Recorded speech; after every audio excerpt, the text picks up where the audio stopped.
Hello there, good morning, good afternoon, and good evening. So for this video, let's talk about how to fix Shadowverse Worlds Beyond. Now this is going to be the game itself.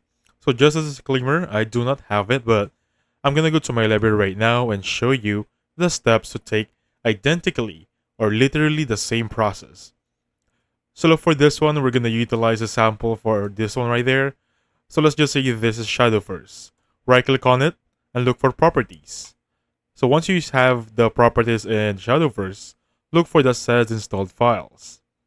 Now click on verify integrity of game files.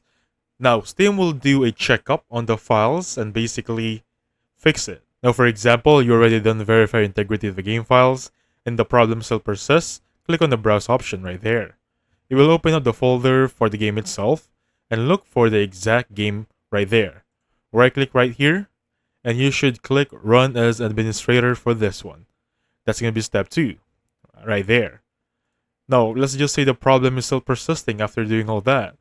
What you can do right now is click on device manager, right here, and look for the one that's going to be under your graphics, or GPU. And here this will be display adapters, right click right there, and click on the update driver. And that should fix it.